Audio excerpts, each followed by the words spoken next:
ওম শ্রী নম ভগবতে বাসুদেবাই নম। জয় শ্রীকৃষ্ণ। রাধে রাধে। আজকের এই বিশেষ পাঠ শুরু করার আগে এক মুহূর্তের জন্য নিজের মনকে শান্ত করুন। চোখ বন্ধ করে ভাবুন, এই জীবন, এই দৌড়, এই সংগ্রাম, এর আসল উদ্দেশ্য কি? হাজার বছরের পুরনো এক মহাগ্রন্থ ভাগবত গীতা, যেখানে মানুষের জীবনের প্রতিটি প্রশ্নের উত্তর লুকিয়ে আছে। যুদ্ধক্ষেত্রের মাঝে দাঁড়িয়ে যখন অর্জুন বিভ্রান্ত, ভীত এবং দুর্বল হয়ে পড়েছিলেন, তখনই ভগবান শ্রীকৃষ্ণ তাকে শুধু যুদ্ধের শিক্ষাই দেননি, দিয়েছিলেন জীবনের গভীরতম সত্য। গীতার 18টি অধ্যায়, 700টি শ্লোক, প্রতিটি শ্লোকই একটি করে আলোর প্রদীপ। কিন্তু তার মধ্যেও কিছু শ্লোক আছে যেগুলো পুরো গীতার সারাংশ, যেগুলো বুঝতে পারলে জীবনের পথ অনেকটাই পরিষ্কার হয়ে যায়। আজ আমরা সেই 5টি গুরুত্বপূর্ণ শ্লোকের পাঠ করতে চলেছি, যেখানে লুকিয়ে আছে কর্মের রহস্য, আত্মার অমরত্ব, ঈশ্বরের অবতার, আত্মনিয়ন্ত্রণের শক্তি এবং সম্পূর্ণ সমর্পণের পথ। এই শ্লোকগুলো শুধু শোনার জন্য নয়, এই শ্লোকগুলো অনুভব করার জন্য, জীবনে প্রয়োগ করার জন্য। তাই এই পাঠ শুরু করার আগে নিজের সমস্ত দুশ্চিন্তা, ভয়, অস্থিরতা কিছুক্ষণের জন্য ছেড়ে দিন। মনকে খালি করুন আর নিজেকে প্রস্তুত করুন এক গভীর আত্মিক যাত্রার জন্য। কারণ এখন আপনি শুধু শ্লোকই শুনবেন না, আপনি এমন কিছু সত্যের মুখোমুখি হবেন যা আপনার চিন্তা, ভাবনা, আপনার দৃষ্টিভঙ্গি, এমনকি আপনার জীবনকে পরিবর্তন করে দিতে পারে। চলুন শুরু করি সেই অমূল্য 5টি শ্লোকের পাঠ, যা আজও আমাদের জীবনকে আলোকিত করে। আজকের এই কথাগুলো শুরু করার আগে এক মুহূর্তের জন্য নিজের জীবনের দিকে তাকান। কতবার আপনি নিজের সর্বোচ্চ চেষ্টা করেছেন, তবুও ফল আপনার ইচ্ছা মতো আসেনি? কতবার মনে হয়েছে আমি এত কিছু করলাম, কিন্তু পেলাম কি? এই প্রশ্ন, এই কষ্ট, এই হতাশার মধ্যে লুকিয়ে আছে জীবনের এক গভীর সত্য। আর সেই সত্যটি আমাদের শিখিয়েছেন ভগবত গীতার এই অমর শ্লোকে। কর্মণ্যেবাধিকারস্তে মা ফলেষু কদাচন মা কর্ম ফল হেতু ভূমা তে সঙ্গস্ত কর্মণি। শান্ত হয়ে শুনুন, এই শ্লোক শুধু ধর্মের কথা বলে না, এটি জীবন বাঁচানোর পথ দেখায়। তোমার অধিকার শুধু কর্মে, ফলে নয়। এই একটি বাক্যের মধ্যে লুকিয়ে আছে মানুষের সমস্ত দুঃখের কারণ এবং তার সমাধান। আমরা সবাই কাজ করি, কেউ পড়াশোনা করে, কেউ চাকরি করে, কেউ ব্যবসা করে, কেউ পরিবারের জন্য দিনরাত পরিশ্রম করে। কিন্তু আমাদের কাজের সাথে একটি অদৃশ্য শিকল জড়িয়ে থাকে, ফলের প্রত্যাশা। আমরা কাজ শুরু করার আগে ভাবি, আমি সফল হব তো? মানুষ আমাকে স্বীকৃতি দেবে তো? আমি যদি ব্যর্থ হই? এই প্রশ্নগুলো আমাদের মনের ভেতরে ধীরে ধীরে ভয় সৃষ্টি করে, আর এই ভয়ই আমাদের শক্তিকে দুর্বল করে দেয়। একজন ছাত্র বই খুলে বসেছে, কিন্তু তার মন পড়ায় নেই। সে শুধু যদি আমি ভালো নম্বর না পাই। একজন মানুষ তার কাজ করছে, কিন্তু তার মন কাজের মধ্যে নেই। সে শুধু ভাবছে, যদি আমি ব্যর্থ হই, ফলাফল কি হয়? কাজের মান কমে যায়, মন অস্থির হয়ে যায়, আর শেষ পর্যন্ত আমরা সেই ফলও পাই না যেটা আমরা এত ভয় করেছিলাম। তাই শ্রীকৃষ্ণ বলছেন, তুমি কাজ করো, কিন্তু ফলের চিন্তা নিয়ে নয়। তুমি তোমার সমস্ত মন, সমস্ত শক্তি, সমস্ত ভালোবাসা দিয়ে কাজ করো, কিন্তু ফলটা ছেড়ে দাও। কারণ সত্যিটা হলো, তুমি কাজ করতে পারো, কিন্তু ফল নিয়ন্ত্রণ করতে পারো না। এই পৃথিবীতে অনেক কিছু আছে যা তোমার হাতে নেই। সময়, পরিস্থিতি, অন্য মানুষের চিন্তা, ভাগ্য এবং সবচেয়ে বড় কথা, ঈশ্বরের ইচ্ছা। তুমি শুধু তোমার দায়িত্ব পালন করো, ফল নিজে থেকেই আসবে, যেটা তোমার জন্য ঠিক। এবার একটু অন্যভাবে ভাবুন। যখন আপনি একটি কাজ করেন শুধুমাত্র ফলের জন্য, তখন সেই কাজটি একটি বোঝা হয়ে যায়। কিন্তু যখন আপনি একটি কাজ করেন ভালোবাসা দিয়ে, আনন্দ নিয়ে, নিজের সর্বোচ্চটা দিয়ে, তখনই সেই কাজটি হয়ে ওঠে একটি সাধনা। এই শ্লোক আমাদের সেই সাধনার পথ দেখায়। আরও একটি গভীর কথা এখানে বলা হয়েছে, মা কর্ম ফল হেতু ভূর্ম। নিজেকে কখনোই ফলের কারণ মনে করো না। আমরা যখন সফল হই, তখন মনে হয় আমি করেছি, এটা আমারই কৃতিত্ব। কিন্তু একটু গভীরে গেলে বোঝা যায়, আপনি যে প্রতিভা পেয়েছেন সেটি আপনি তৈরি করেননি। আপনি যে সুযোগ পেয়েছেন সেটিও আপনার একা সৃষ্টি নয়। আপনি যে শক্তি নিয়ে কাজ করছেন সেটিও আপনাকে দেওয়া হয়েছে। তাহলে কিভাবে আপনি একা সব কৃতিত্ব নিতে পারেন? এই উপলব্ধি যখনই আসে, তখন মানুষের অহংকার ভেঙে যায়। সে নম্র হয়, কৃতজ্ঞ হয় এবং জীবনের প্রতি তার দৃষ্টিভঙ্গি বদলে যায়। শেষ অংশে শ্রীকৃষ্ণ বলছেন, মাতে সঙ্গস্ত কর্মণি, অর্থাৎ অকর্মে আসক্ত হয়েও না, কাজ থেকে পালিও না। অনেকেই ভাবতে পারে, যেহেতু ফল আমার হাতে নেই, তাহলে কাজ করে লাভ কি? কিন্তু এই চিন্তা ভুল। কাজ না করা মানে নিজের জীবন থেকে পালানো। কাজ না করা মানে নিজের শক্তিকে অপচয় করা। জীবন মানেই কর্ম। তুমি যতক্ষণ বেঁচে আছো, ততক্ষণ তুমি কাজ করছো, চাই বা না চাই। তাই শ্রীকৃষ্ণ বলছেন, কাজ করো কিন্তু মুক্ত মনে করো, ফলের দাস হয়ে নয়, নিজের আত্মার আনন্দে করো। একবার ভাবুন, যদি আপনি ফলের চিন্তা ছেড়ে দিয়ে শুধু কাজের মধ্যে ডুবে যান, তাহলে আপনার মন কতটা শান্ত হবে, আপনার কাজ কতটা নিখুঁত হবে, আপনার জীবনে কতটা আনন্দ আসবে। আপনি আর ব্যর্থতাকে ভয় পাবেন না, কারণ আপনি জানবেন আমি আমার সর্বোচ্চটা দিয়েছি, এটাই আমার সাফল্য। এই শ্লোক আমাদের শেখায় সাফল্য মানে শুধু ফল নয়, সাফল্য মানে হলো নিজের কাজটা সৎভাবে, মন দিয়ে নিঃস্বার্থভাবে করা। আজকের এই ব্যস্ত প্রতিযোগিতাময় জীবনে আমরা সবাই দৌড়াচ্ছি, কিন্তু আমরা ভুলে যাচ্ছি কেন দৌড়াচ্ছি। আমরা ফলের পেছনে এতটাই ছুটছি যে কাজের আনন্দটাই হারিয়ে ফেলছি। এই শ্লোক আমাদের সেই হারিয়ে যাওয়া আনন্দ ফিরিয়ে দেয়। এটি আমাদের শেখায় কাজকে ভালোবাসতে, বর্তমানকে বাঁচতে এবং ফলকে ছেড়ে দিতে। শেষে শুধু একটি কথাই মনে রাখুন, আপনি আপনার জীবনের প্রতিটি মুহূর্তে শুধু একটি জিনিসই নিয়ন্ত্রণ করতে পারেন, আপনার কর্ম। তাই আপনার কাজটাকে ভালোবাসুন, নিজের সর্বোচ্চটা দিন এবং বাকিটা ছেড়ে দিন ঈশ্বরের হাতে। যেদিন আপনি এই সত্যটা মেনে নিতে পারবেন, সেদিন আপনার মন থেকে ভয় চলে যাবে, দুঃখ কমে যাবে এবং জীবনের প্রতি এক অদ্ভুত শান্তি অনুভব করবেন। তখন আপনি আর জিজ্ঞাসা করবেন না আমি কি পাবো, আপনি শুধু বলবেন আমি আমার কাজটা করে যাব মন দিয়ে ভালোবেসে, আর যা হবে তা হবে ঈশ্বরের ইচ্ছায়। শৈশব থেকে যৌবন, যৌবন থেকে বার্ধক্য, এই পরিবর্তনগুলো আমরা সবাই দেখি, অনুভব করি। কিন্তু একটি প্রশ্ন আমাদের মনে বারবার আসে, এই পরিবর্তনের পেছনে আসল সত্যটা কি? এই প্রশ্নের উত্তর দিয়েছেন ভগবদ গীতার এই অসাধারণ শ্লোকে। এই শ্লোকটি শুধু মৃত্যুর ব্যাখ্যাই নয়, এটি জীবনের রহস্য উন্মোচন করে। শ্রীকৃষ্ণ এখানে অর্জুনকে বোঝাচ্ছেন, কিন্তু এই শিক্ষা প্রতিটি মানুষের জন্য। তিনি বলছেন, যেমন এই শরীরের মধ্যে শৈশব আসে, তারপর যৌবন, তারপর বার্ধক্য, তেমনি আত্মা এক শরীর ছেড়ে অন্য শরীরে প্রবেশ করে। এই কথাটি শুনতে সহজ, কিন্তু এর গভীরতা অসীম। একবার নিজের জীবনের দিকে তাকান। আপনি একসময় ছোট ছিলেন, একটি শিশু, তারপর আপনি কিশোর হলেন, তারপর যুবক এবং একদিন আপনি বৃদ্ধ হবেন। প্রশ্ন হলো, এই পরিবর্তনের মধ্যে আপনি কি বদলেছেন? আপনার শরীর বদলেছে, আপনার চেহারা বদলেছে, আপনার চিন্তা ভাবনা বদলেছে, কিন্তু আপনার ভেতরের আমি, সেটা কি কখনো বদলেছে? না। শৈশবও আপনি আমি বলতেন, আজও আপনি আমি বলেন। এই আমি হলো আত্মা। শরীর বদলায় কিন্তু আত্মা অপরিবর্তিত থাকে। ঠিক যেমন একজন মানুষ পুরনো পোশাক ছেড়ে নতুন পোশাক পরে, তেমনি আত্মা পুরনো শরীর ছেড়ে নতুন শরীর গ্রহণ করে। এটাই দেহান্তর, এক শরীর থেকে অন্য শরীরে যাত্রা। কিন্তু আমরা কেন এই সত্যটা বুঝতে পারি না?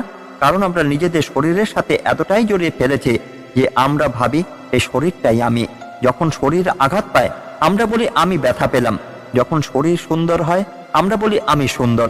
কিন্তু আসলে আপনি শরীর নন, আপনি সেই আত্মা যে এই শরীরের ভেতরে বাস করছে। এই ভুল ধারণার কারণেই আমরা মৃত্যুকে ভয় পাই। আমরা ভাবি মৃত্যু মানে সবকিছু শেষ, কিন্তু শ্রীকৃষ্ণ বলছেন মৃত্যু শেষ নয়, এটি একটি পরিবর্তন মাত্র। যেমন একটি দিন শেষ হয়ে আরেকটি দিন শুরু হয়, তেমনি একটি জীবন শেষ হয়ে আরেকটি জীবন শুরু হয়। এই উপলব্ধি যখন মানুষের মধ্যে আসে, তখন তার জীবনের প্রতি দৃষ্টিভঙ্গি পুরোপুরি বদলে যায়। সে আর ছোটখাটো দুঃখে ভেঙে পড়ে না, সে আর মৃত্যুকে ভয় পায় না। সে বুঝতে পারে এই জীবন একটি যাত্রা, একটি অস্থায়ী অধ্যায়। এই শ্লোকে একটি গুরুত্বপূর্ণ শব্দ আছে, ধীর। ধীর মানে কে? ধীর সেই ব্যক্তি যে এই সত্যটা বুঝতে পেরেছে, যে জানে আমি শরীর নই, আমি আত্মা। তাই সে বিভ্রান্ত হয় না, ভয় পায় না। অন্যদিকে যে এই সত্যটা জানে না, সে শরীরের পরিবর্তনকে নিজের পরিবর্তন মনে করে, সে মৃত্যুকে শেষ বলে মনে করে এবং তাই সে সবসময় ভয়ের মধ্যে বাঁচে। আজকের এই পৃথিবীতে আমরা সবাই ভয় নিয়ে বাঁচছি, মৃত্যুর ভয়, হারানোর ভয়, প্রিয়জনকে হারানোর ভয়। কিন্তু যদি আমরা এই শ্লোকে সত্যটা বুঝতে পারি, তাহলে এই ভয়গুলো ধীরে ধীরে দূর হয়ে যাবে। একটি উদাহরণ দিয়ে বুঝি। ধরুন আপনি একটি বাড়িতে ভাড়া থাকেন, একদিন সেই বাড়ি ছেড়ে আপনাকে অন্য বাড়িতে যেতে হলো। তাহলে কি আপনি বলবেন আমি শেষ হয়ে গেলাম? না, আপনি শুধু একটি জায়গা পরিবর্তন করলেন। ঠিক তেমনি আত্মা একটি শরীর ছেড়ে অন্য শরীরে যায়, কিন্তু আমরা শরীরকে নিজের স্থায়ী বাড়ি মনে করি। এই কারণেই আমরা কষ্ট পাই। এই শ্লোক আমাদের শেখায় আসক্তি কমাতে, ভয় কমাতে এবং জীবনের প্রকৃত তত্ত্বকে বুঝতে। যখনই আপনি বুঝবেন আপনি এই শরীর নন, আপনি সেই চিরন্তন আত্মা, তখনই আপনার জীবনের প্রতি দৃষ্টিভঙ্গি বদলে যাবে। আপনি তখন ছোটখাটো বিষয় নিয়ে চিন্তা করবেন না, আপনি অন্যের প্রতি দয়া অনুভব করবেন, কারণ আপনি জানবেন সবাই একই আত্মার অংশ। এই উপলব্ধি মানুষকে শান্ত করে, তাকে স্থির করে, তাকে শক্তিশালী করে। আজকের এই ব্যস্ত জীবনে আমরা সবাই বাইরে ছুটছি ধন, সম্মান, সাফল্যের পেছনে, কিন্তু আমরা ভুলে যাচ্ছি এই সব কিছুই একদিন ছেড়ে যেতে হবে। শরীর থাকবে না, সম্পদ থাকবে না, শুধু থাকবে আত্মা এবং তার কর্ম। এই শ্লোক আমাদের সেই চিরন্তন সত্যের দিকে নিয়ে যায়। শেষে শুধু একটি কথাই মনে রাখুন, আপনি এই শরীর নন, আপনি সেই অমর আত্মা যার কোনো জন্ম নেই, মৃত্যু নেই। শরীর বদলাবে, সময় বদলাবে, পরিস্থিতি বদলাবে, কিন্তু আপনি আপনার আসল সত্তা চিরকাল একই থাকবে। যেদিন আপনি এই সত্যটা অনুভব করতে পারবেন, সেদিনই আপনার জীবন থেকে ভয় চলে যাবে, আপনি শান্তি পাবেন এবং আপনি সত্যিকারের মুক্তির পথে এগিয়ে যাবেন। তাই আজ থেকে নিজের ভেতরে সেই আত্মাকে চিনতে চেষ্টা করুন এবং মনে রাখুন, এই জীবন শেষ নয়, এটি একটি যাত্রার অংশ মাত্র, একটি চিরন্তন অনন্ত যাত্রা।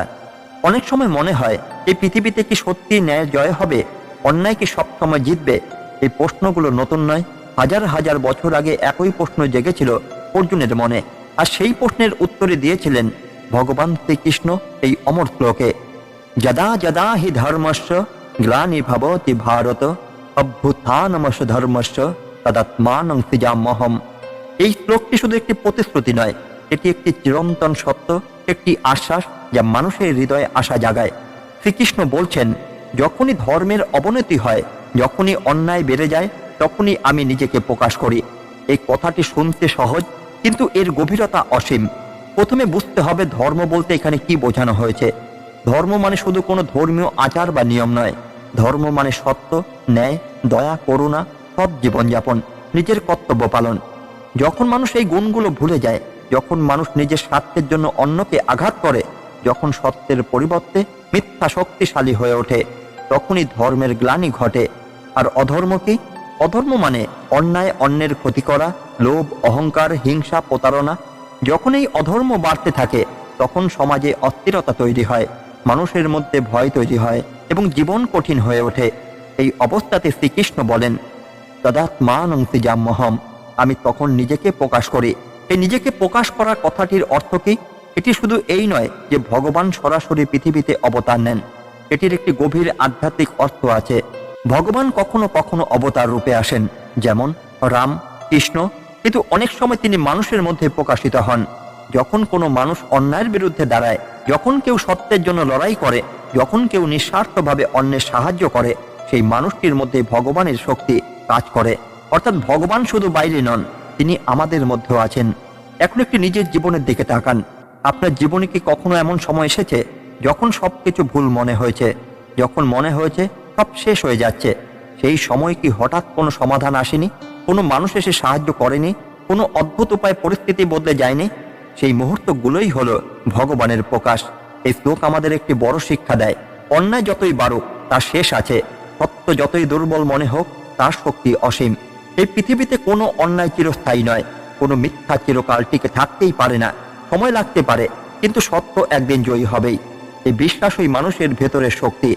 আরেকটি গভীর বিষয় এখানে আছে, এই শ্লোক শুধু ভগবানের প্রতিশ্রুতি নয়, এটি আমাদের জন্য একটি দায়িত্ব। যখন আমরা অন্যায় দেখি, তখনই আমরা কি করি? আমরা চুপ থাকি, আমরা ভাবি এটা আমার বিষয় নয়।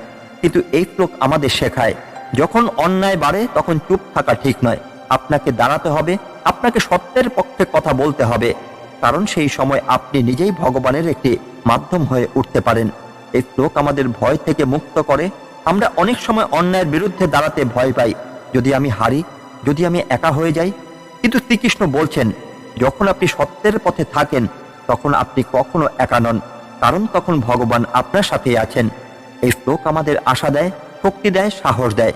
আজকের এই পৃথিবীতে যেখানে আমরা প্রতিদিন অন্যায়, প্রতারণা, স্বার্থপরতা দেখি, এই শ্লোক আমাদের মনে করিয়ে দেয় সবকিছুর উপরে একটি শক্তি আছে যে সবকিছু দেখছে এবং সঠিক সময় সঠিক কাজটি করবে। তাই হতাশ হবেন না। আপনি যদি সত্যের পথে থাকেন, যদি সৎভাবে জীবনযাপন করেন, তাহলে হয়তো আপনি তাৎক্ষণিক ফল পাবেন না, কিন্তু আপনার পথ ভুল নয়। এই শ্লোক আমাদের শেখায় ধৈর্য রাখতে, বিশ্বাস রাখতে এবং নিজের পথ থেকে না সরে যেতে। শেষে শুধু একটি কথাই মনে রাখুন, যখনই আপনি মনে করবেন এই পৃথিবীতে অন্যায় বেড়ে যাচ্ছে, তখন এই শ্লোকটি মনে করুন। যখনই আপনি ভয় পাবেন, যখনই আপনি দুর্বল অনুভব করবেন, নিজেকে বলুন, আমি সত্যের পথে আছি আর ভগবান আমার সাথে আছেন। কারণ যখন ধর্ম দুর্বল হয়, যখন অধর্ম শক্তিশালী হয়, তখনই ভগবান আসেন, কখনো রূপ নিয়ে, কখনো মানুষের মাধ্যমে, কখনো আপনার নিজের অন্তরে শক্তি হয়ে। তাই নিজের ভেতরে সেই শক্তিকে জাগিয়ে তুলুন, সত্যের পথে চলুন আর বিশ্বাস রাখুন, এই বিশ্বে শেষ পর্যন্ত জয় সবসময় ধর্মেরই হয়।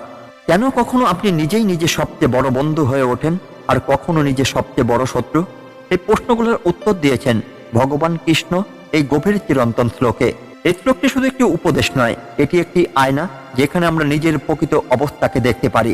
শ্রীকৃষ্ণ এখানে বলছেন, নিজেকে নিজের দ্বারা উন্নত করো, নিজেকে নিচে নামিও না, কারণ মনই মানুষের বন্ধু, আবার মনই মানুষের শত্রু। এই কথাটি যতটা সহজ শোনায়, তার গভীরতা ততটাই অসীম। প্রথমে বুঝতে হবে নিজেকে নিজের দ্বারা উন্নত করো কথাটির প্রকৃত অর্থ কি। আমরা প্রায় ভাবি আমার উন্নতি অন্য কেউ করে দেবে, কেউ আমাকে সুযোগ দেবে, কেউ আমাকে সাহায্য করবে, কেউ আবার জীবন বদলে দেবে। কিন্তু বাস্তব সত্য হলো আপনার জীবন পরিবর্তনের সবচেয়ে বড় শক্তি আপনার নিজের ভেতরে আছে।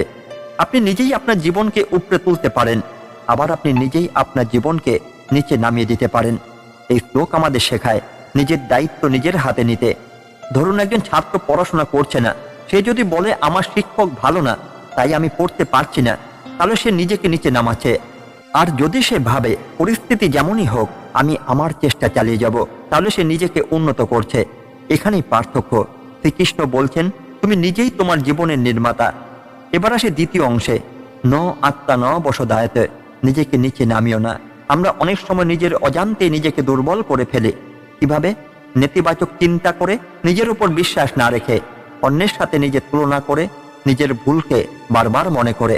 একজন মানুষ যখন নিজেকে বারবার বলে আমি পারবো না, আমি ব্যর্থ, আমার দ্বারা কিচ্ছু হবে না, তখনই সে নিজের মনকে দুর্বল করে দেয়। এভাবেই মানুষ নিজেই নিজের শত্রু হয়ে ওঠে। কিন্তু যখন একজন মানুষ নিজেকে বলে আমি চেষ্টা করব, আমি শিখব, আমি আবার শুরু করব, তখন সে নিজের বন্ধু হয়ে ওঠে। এই শ্লোকের সবচেয়ে গভীর অংশটি হলো আত্মাই বহাত্তন বন্ধু আত্মাই রিপু, অর্থাৎ আপনার মনে আপনার সবচেয়ে বড় বন্ধু, আবার আপনার মনই আপনার সবচেয়ে বড় শত্রু। একটু ভেবে দেখুন, যখন আপনার মন আপনাকে অনুপ্রাণিত করে তখন আপনি অসম্ভবকে সম্ভব করতে পারেন, কিন্তু যখন আপনার মন আপনাকে ভয় দেখায় তখন আপনি সহজ কাজটাও করতে পারেন না। একজন মানুষ পাহাড়ে উঠতে পারে, কিন্তু নিজের ভয়ের কারণে সে একটি ছোট কাজও করতে পারে না। এজন্যই বলা হয় মন জিতলে জগৎ হয়। এখন প্রশ্ন হলো কিভাবে আমরা আমাদের মনকে বন্ধু বানাবো? নিজের চিন্তাকে নিয়ন্ত্রণ করতে হবে। আপনি কি ভাবছেন সেটাই আপনার জীবন তৈরি করে। যদি আপনি সবসময় নেতিবাচক চিন্তা করেন তাহলে আপনার জীবনও নেতিবাচক হয়ে যাবে। নিজের উপর বিশ্বাস রাখতে হবে। আপনি যদি নিজেকে বিশ্বাস না করেন তাহলে কেউই আপনাকে বিশ্বাস করবে না। নিজেকে ভালোবাসতে হবে, নিজের ভুলকে ক্ষমা করতে শিখতে হবে, নিজেকে সুযোগ দিতে হবে।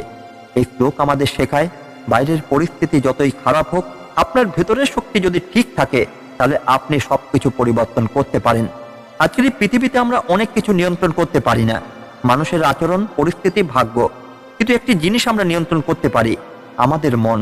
আর যদি আপনি আপনার মনকে নিয়ন্ত্রণ করতে পারেন তাহলে আপনি আপনার জীবনকে নিয়ন্ত্রণ করতে পারবেন। এই শ্লোকটি আমাদের আত্মনির্ভর হতে শেখায়। এটি বলে অন্যের উপর নির্ভর করে নয়, নিজের উপর ভরসা করে বাঁচো। যখন আপনি নিজের ভেতরের শক্তিকে চিনতে পারবেন তখন আপনি আর ভয় পাবেন না, আপনি আর হতাশ হবেন না। শেষে শুধু একটিই কথা মনে রাখুন, আপনার জীবনের সবচেয়ে বড় বন্ধু আপনি নিজেই, আপনার জীবনের সবচেয়ে বড় শত্রু আপনি নিজেই। আপনি চাইলে নিজের জীবনকে স্বর্গ বানাতে পারেন, আবার আপনি চাইলে নিজের জীবনকে নরক বানাতে পারেন। সবকিছু নির্ভর করছে আপনি আপনার মনকে কিভাবে ব্যবহার করছেন। তাই আজ থেকে সিদ্ধান্ত নিন, আপনি নিজের বন্ধু হবেন না শত্রু। নিজেকে তুলে ধরবেন, নিচে নামাবেন না। নিজেকে বিশ্বাস করবেন, অবহেলা করবেন না।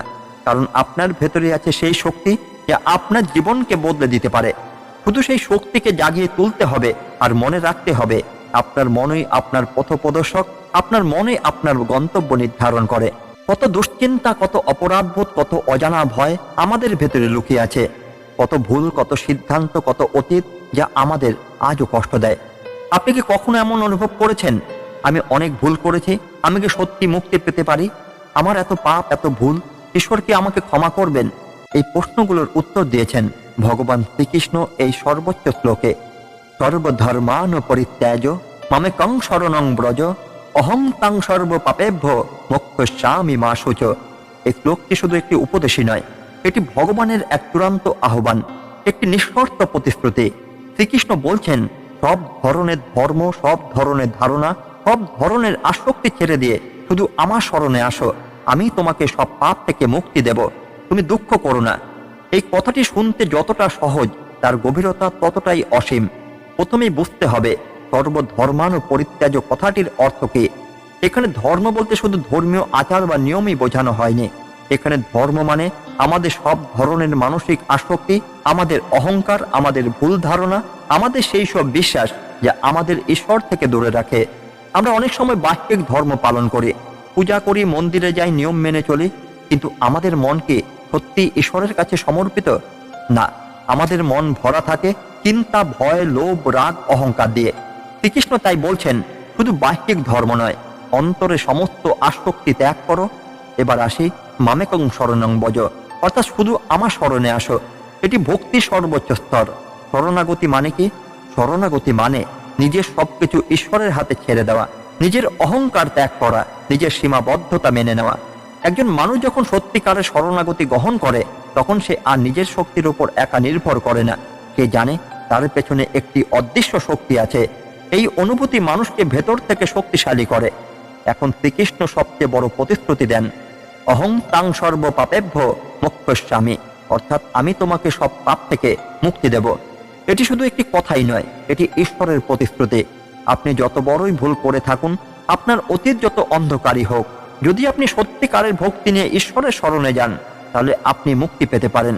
এই শ্লোক আমাদের অপরাধ বোধ থেকে মুক্তি দেয়। আমরা অনেক সময় নিজের ভুলের জন্য নিজেকে ক্ষমা করতে পারি না। আমরা মনে করি আমি খারাপ, আমি যোগ্য নই। কিন্তু শ্রীকৃষ্ণ বলছেন, তুমি যতই ভুল করো, তুমি আমারই অংশ। তুমি যদি আমার কাছে ফিরে আসো, আমি তোমাকে গ্রহণ করব। শেষে তিনি বলেন, মা শুচো, দুঃখ করো না, ভয় করো না। এই দুটি শব্দের মধ্যে অসীম সান্ত্বনা লুকিয়ে আছে।